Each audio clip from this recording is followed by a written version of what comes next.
देखिए, अब हम बात करते हैं वेपर प्रेशर। हम समझ चुके हैं वेपर प्रेशर किसको बोलते हैं।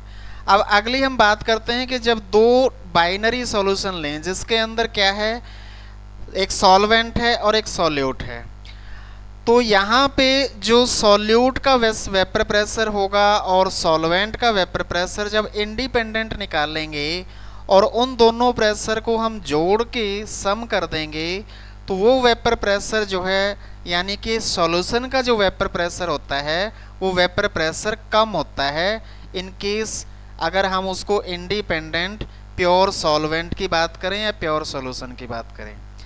हम सॉल्वेंट की फॉर्म में बात करते हैं। सॉल्वेंट की फॉर्म में बात करने का मतलब क्या है कि एक बार हम वेपर प्रेशर प्योर सॉल्वेंट का नापते हैं उसको, और दूसरा हम वेपर प्रेशर उसमें स्मॉल क्वांटिटी सॉल्यूट की डाल दें।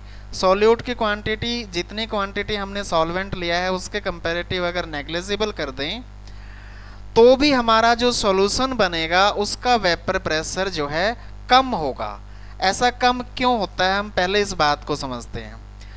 अगर हमारे पास, हम मान लीजिए वाटर की बात करते हैं, वाटर के अंदर जब हम उसको टेम्परेचर करते हैं तो जो अपर सरफेस पे है, अपर सरफेस पे मान लीजिए हमारे पास 5 मॉलिक्यूल्स हैं वाटर के, और पांचों के पांचों मॉलिक्यूल जो है वेपर में कन्वर्ट होंगे। और अगर हम उसमें सॉल्यूट डाल देते हैं, सॉल्यूशन बना देते हैं, तो वहाँ पे वाटर के मॉलिक्यूल, मान लीजिए हमने 2 मॉलिक्यूल सॉल्यूट के आ गए सरफेस के ऊपर, 5 सरफेस पे पहले वाटर मॉलिक्यूल थे, 5 की जगह पे अब 2 मॉलिक्यूल वहाँ पे सॉल्यूट के आ गए, तो बचे वाटर के मॉलिक्यूल 3 हमारे पास। मॉलिक्यूल तो अभी भी 5 ही हैं, 5 मॉलिक्यूल हैं अभी भी हमारे पास। तो वही 5 मॉलिक्यूल में वाटर के मॉलिक्यूल जो है कम हो गए, घट गए हैं। तो वाटर मॉलिक्यूल कम होने की वजह से क्या होगा, जब सेम टेम्परेचर पे हम इसको गर्म करेंगे तो ये क्या होगा, ये 3 मॉलिक्यूल वाटर के इवेपोरेट होंगे। पहले 5 होते थे, सॉल्यूट डालने पे 3 वो इवेपोरेट होंगे। जब 3 इवेपोरेट होंगे तो क्या होगा, उसका 3 मॉलिक्यूल की वजह से उसका वेपर प्रेशर कम हो जाएगा। तो ये बात क्लियर है, समझ आ गई कि सॉल्यूशन के अंदर सॉल्यूट, जब सॉल्वेंट के साथ सॉल्यूट मिल जाता है, सॉल्यूशन बन जाता है, तो इसमें सॉल्वेंट का जो सॉल्वेंट का जो वेपर प्रेशर है वो रिड्यूस हो जाता है। क्यों हो जाता है, क्योंकि उसके सरफेस पे नंबर ऑफ सॉल्वेंट मॉलिक्यूल कम हो जाते हैं। ओके, तो इसको जो है जब हम बात करते हैं, यहाँ पे हमारे पास 2 चीज़ें आ जाती हैं। हम बात करते हैं सॉलिड्स इन लिक्विड, यानी कि लिक्विड के अंदर सॉलिड जो है हमने क्या डाल दिया, सॉल्यूट डाल दिया। लिक्विड हमारे पास है सॉल्वेंट। तो जैसे ये हमने अभी एग्जांपल के तौर पे दिखाया है, प्योर सॉल्वेंट के नंबर ऑफ पार्टिकल्स वेपर में कन्वर्ट हो गए इतने, और दूसरे केस में जब हमारे पास यहाँ पे बात करेंगे तो जब सॉल्यूशन बनाया तो वहाँ पे नंबर ऑफ सॉल्वेंट मॉलिक्यूल के वेपर में कन्वर्ट हुए लेस देन दिस। इससे नज़र आ रहा है यहाँ पे ये हमारे पास ज़्यादा नंबर ऑफ मॉलिक्यूल्स हैं इसके कंपैरेटिव। तो ये सॉल्यूशन के अंदर सॉल्वेंट का वेपर प्रेशर कम हो जाता है। यही डेफिनेशन में लिखा हुआ है, decrease in vapour pressure of solvent depends on the quantity of non volatile solute present in the solution. Non volatile कौन से हैं, जितने जो हम वेपर में कन्वर्ट नहीं कर सकते। तो कितनी क्वांटिटी सॉल्यूट की उसके अंदर नॉन वॉलेटाइल की हम ऐड करेंगे। मान लीजिए वाटर के साथ हमने सैंड पार्टिकल्स को मिक्स कर दिया, मिट्टी के पार्टिकल्स को, रेत को उठा के डाल दिया उसमें।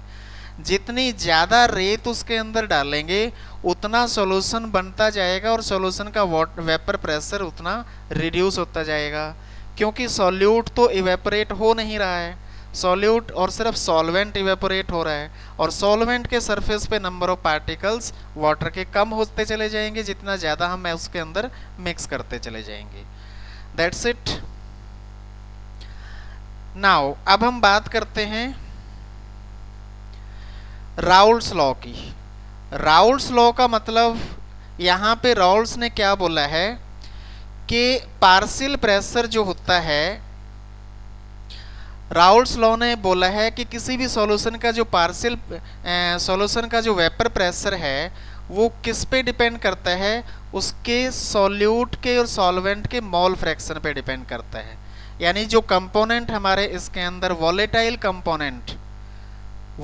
कंपोनेंट के मोल फ्रैक्शन पे, मोल फ्रैक्शन का मतलब समझते हैं कि उसमें कितनी क्वांटिटी हमने ऐड की है। तो P1 Pi जो है इनिशियल हम बात करते हैं प्रेशर है, और XI इनिशियल कंसंट्रेशन है। Pi इज इक्वल टू क्या हो जाएगा, P1 नॉट इंटू XI, मतलब इनिशियल हमने जो कंसंट्रेशन उसमें डाली है वो। P1 नॉट क्या है, P1 नॉट जो है प्रोपोर्शनलिटी कांस्टेंट है, और ये प्रोपोर्शनली कांस्टेंट क्या होगा, equal to vapour pressure of the pure solvent. ये प्रोपोर्शनली कांस्टेंट जो प्योर सॉल्वेंट की फॉर्म में जो वेपर प्रेशर है उसके इक्वल होगा प्रोपोर्शनलिटी कांस्टेंट। अब हम इसका एक ग्राफ बनाना सीखते हैं। Vapour pressure and mole fraction of the solvent and shape of curve is linear.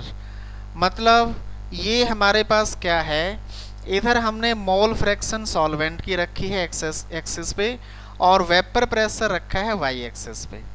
जैसे जैसे हम सॉल्वेंट की क्वांटिटी बढ़ाते जाएंगे, ये इनिशियल 0 है, सॉल्वेंट की क्वांटिटी जैसे जैसे हम बढ़ाते जाएंगे वेपर प्रेशर उतना हमारा बढ़ता चला जाएगा, और एक ये लीनियर ग्राफ बनेगा इसके केस में। क्यों बनेगा, क्योंकि उस पे सरफेस के ऊपर नंबर ऑफ सॉल्वेंट मॉलिक्यूल्स उतने बढ़ते रहेंगे जितनी क्वांटिटी हम बढ़ाते रहेंगे। तो this is the vapour pressure of the pure solvent.